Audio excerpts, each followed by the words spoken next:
A crisis of confidence shakes the nation.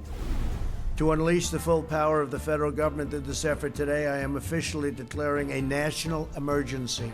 Two very big words. President Trump is tested like never before. A divided Congress takes a first step. Testing, testing, testing. We can only defeat this outbreak if we have an accurate determination of its scale and scope. Next. This is Washington Week. Once again from Washington, moderator Robert Costa. Good evening. We begin tonight with the rapidly unfolding story here in Washington. Leaders at both ends of Pennsylvania Avenue are now confronting a test to the American system. Uncertainty has gripped institutions and sectors: healthcare, the economy, national security, and politics. President Trump declared a national emergency on Friday, 2 days after addressing the nation about the novel coronavirus. The action I am taking will open up access to up to $50 billion for states and territories and localities in our shared fight against this disease. We're announcing a new partnership with private sector to vastly increase and accelerate our capacity to test for the coronavirus. We want to make sure that those who need a test can get a test very safely, quickly, and conveniently. And on Capitol Hill, House Speaker Nancy Pelosi has worked all week on a sweeping aid package with Treasury Secretary Steven Mnuchin. To put families first, our legislation secures paid leave with 2 weeks of paid sick leave and family and medical leave for those affected by the virus. And for those who lose their jobs, we are strengthening unemployment insurance, a critical step to protect workers' economic security. Then, earlier Friday evening, the Speaker announced that she has, quote, reached an agreement with the administration to resolve outstanding challenges. Joining me tonight to open their notebooks are 4 reporters who have deep sourcing and insights into the Washington dynamics of this global pandemic. Kimberly Atkins, senior Washington news correspondent for WBUR, Boston's NPR news station. Toulouse Olorunipa, White House reporter for The Washington Post. Susan Page, Washington bureau chief for USA Today. And Heidi Presbella, correspondent for NBC News. Susan, we begin with you. Writing a biography on Speaker Pelosi, she is at the center of the action as we come to this table tonight. It is unclear whether President Trump, at this moment, 8 p.m. on Friday night Eastern Time, will actually sign on to her agreement that she announced. Treasury Secretary Steven Mnuchin was on Fox Business a few minutes ago saying there is an agreement. What can you tell us about where this is all heading over the weekend? Well, Nancy Pelosi did reach an agreement, but it was with the Treasury Secretary, not with the president. And I think the negotiations we see going on now are between Mnuchin and his boss, Donald Trump.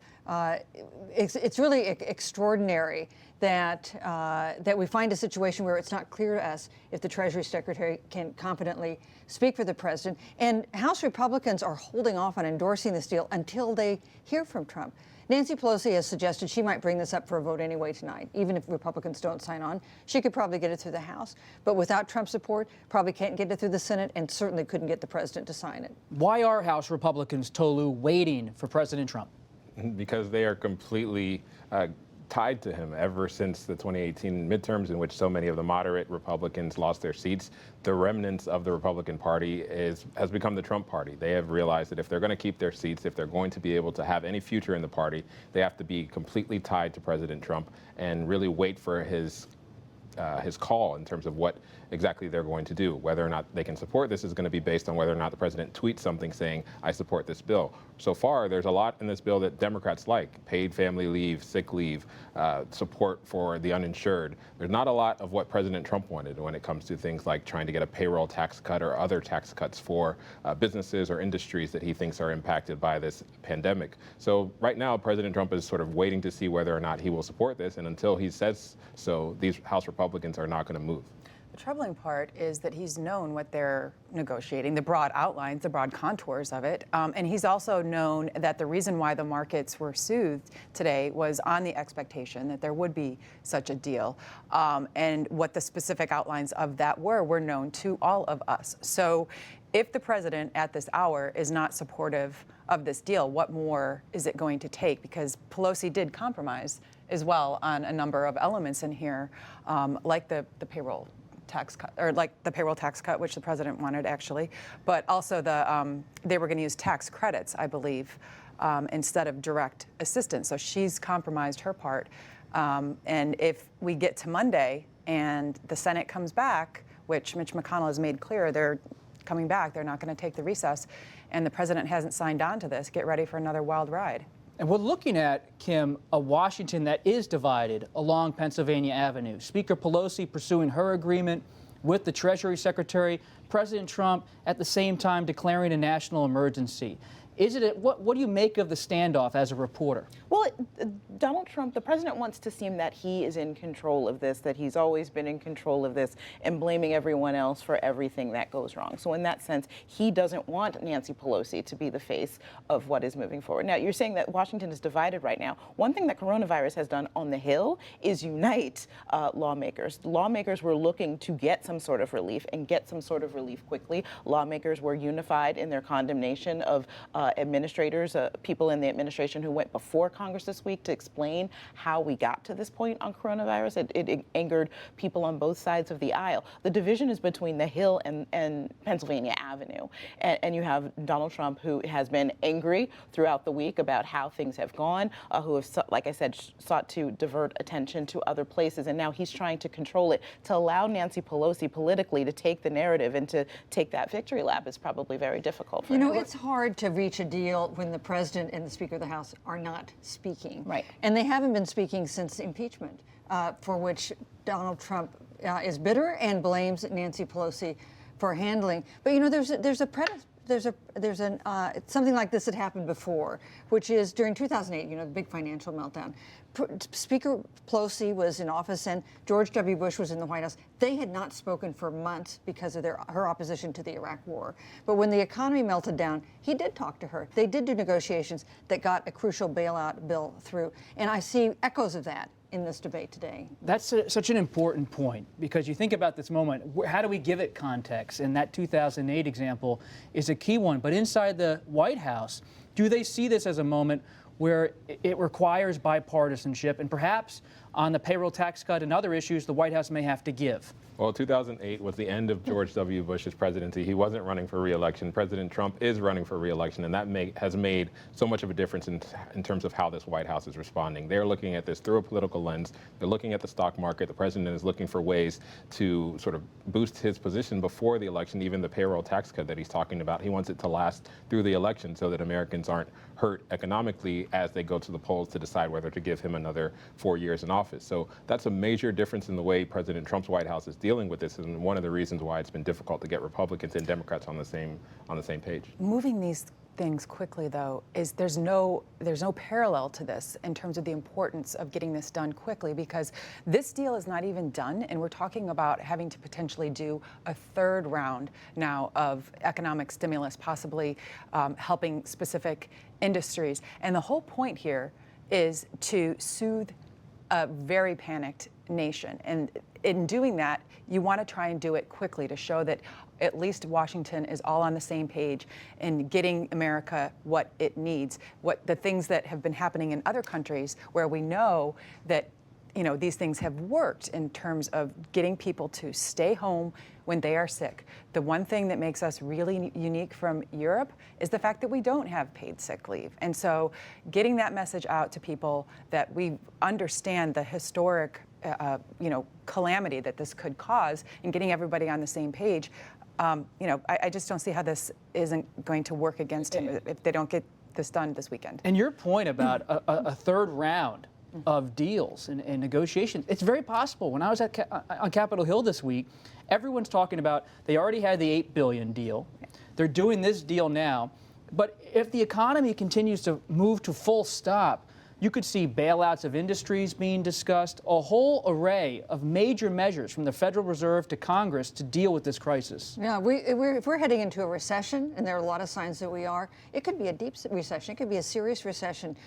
It could strike every corner of this nation because of the nature of this pandemic that we're facing. And at that point, you will need Congress and the White House to be doing some things to juice the economy. Because for one thing, the Federal Reserve has done a lot of what it has to do. It has exhausted a lot of the remedies they would have for helping an economy that's fallen into a recession. And let's step back, though, and discuss the president, because beyond today's news, he addressed the nation on March 11th. And as Toulouse co-wrote this week at the Post, he has increasingly turned inward. He has imposed travel restrictions on 1/4 of the world's population while criticizing other nations' response efforts, refused to meet with the House Speaker, attacked his hand-picked Federal Reserve chairman, and defied the warnings of his own public health experts. Trump's approach reflects his us against them mindset, tendency to assign blame, and his combative view of geopolitics. Kim, when you look at the president's news conference today and his address to the nation earlier this week, you see him at one moment surrounded by corporate leaders trying to show calm and steadiness. Then he's also lashing out at reporters and critics.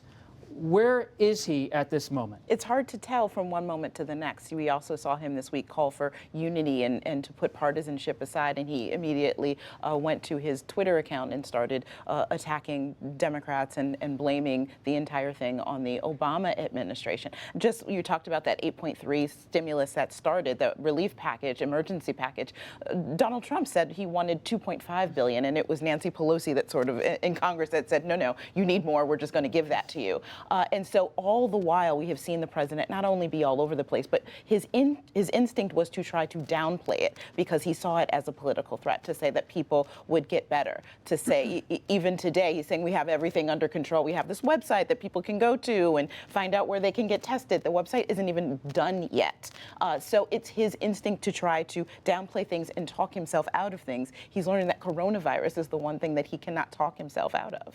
And that speech he gave, helped by Jared Kushner and Stephen Miller, based on your reporting and others. Yeah, the speech was a disaster in the end because we saw what happened in the markets the next day. We saw the White House and the administration having to clean up a lot of the president's mistakes. The president's travel ban on Europe was panned by public experts, and even the way he delivered it was not in line with what the actual policy was. So I think what you saw today was the president trying to sort of have a do-over, trying to have another chance to talk to the markets, talk to the public, and say that he is in control, because usually behind the Resolute desk in the Oval Office in a primetime address, you normally expect the president to show that they have control over a crisis, and that's not what we saw with President Trump's sort of fumbled a statement on Wednesday. And was part of the strategy to get CEOs to stand behind him and offer a few words? Yes, we've seen that throughout the Trump presidency, and he's always sort of called on that. He likes having powerful people around him to praise what he's done. He tried to get them all up to the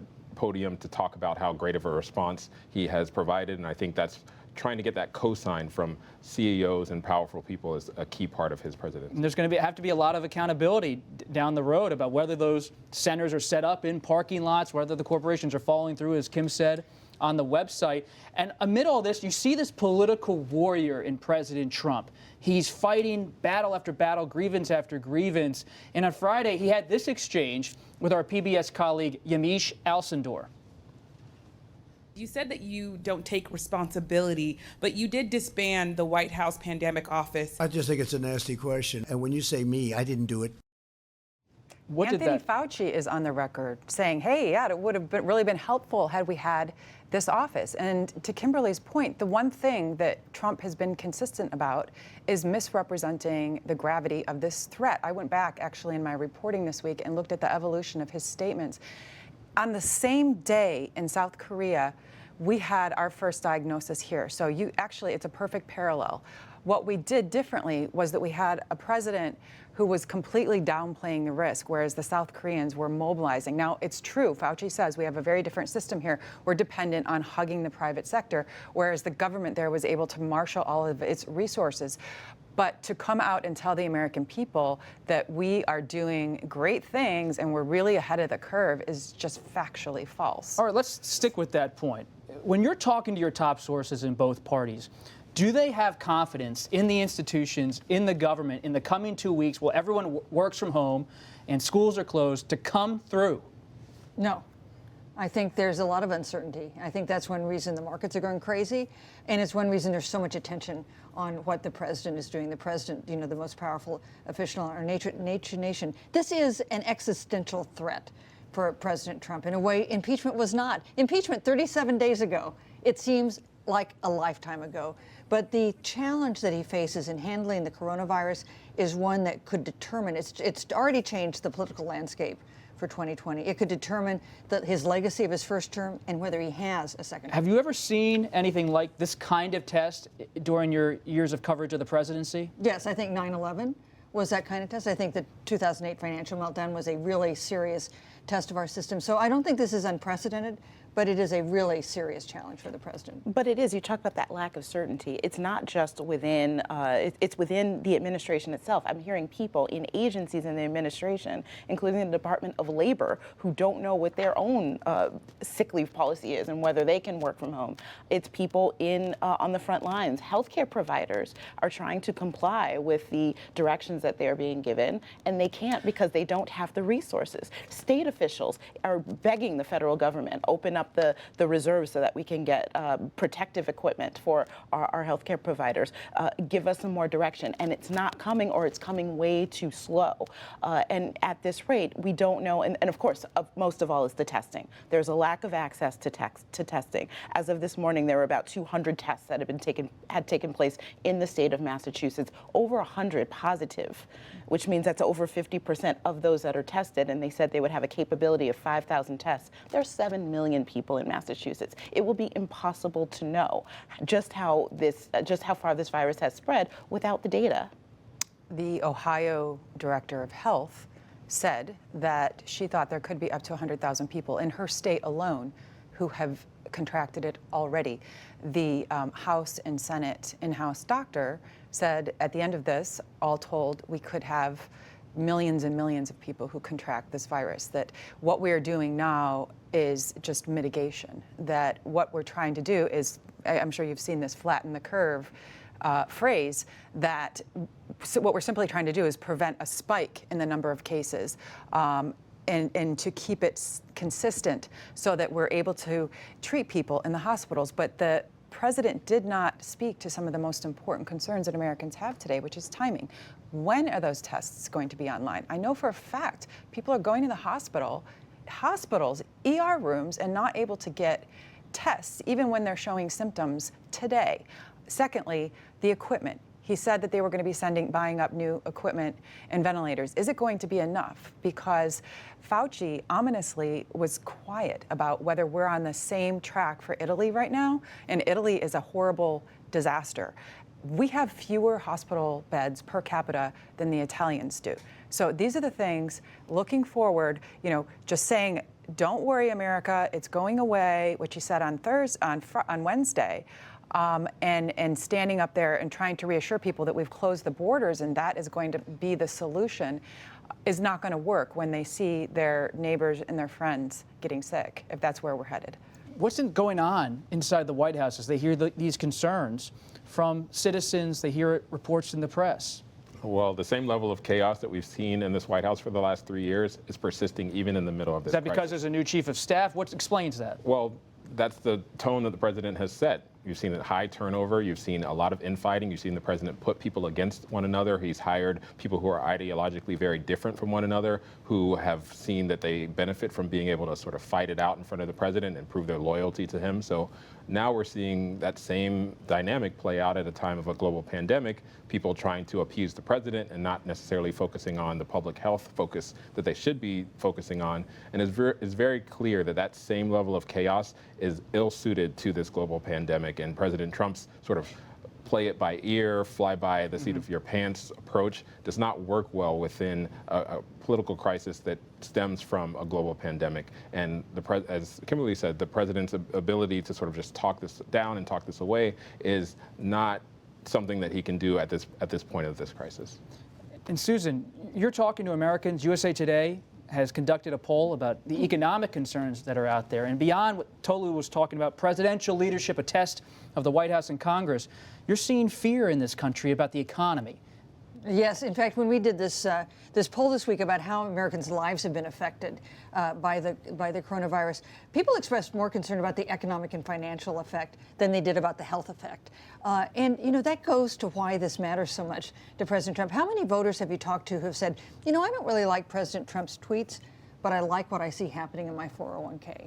And when they look at their 401k this week, it may not look quite as bright as it did before. That's a big part of what Americans are concerned about. I do think the concerns about the health issues are about to go up as people start to see the effect in their communities. And is this package going to work if people are walking around who are asymptomatic and spreading the disease? And if we're only talking about a 2-week leave package when half of America doesn't have more than $400 in savings, are they really going to say, oh, I'll take one of those sick days now, even though I'm not 100% sure if I'm sick?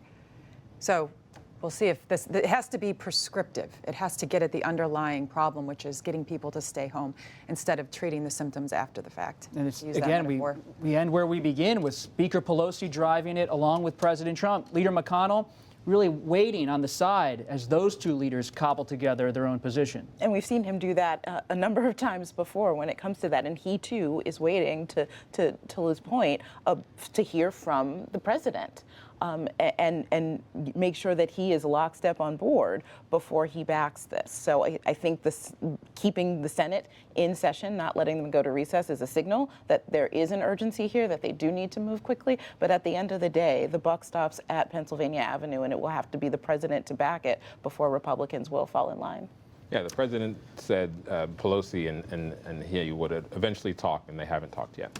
We're going to have to leave it there. Thank you to our guests for joining us and offering your time and insights on this Friday night. And thank you for joining us. We will continue this conversation on our Washington Week Extra with a focus on the 2020 presidential race. It airs live on our social media and is later posted on our website. I'm Robert Costa. Good night from Washington.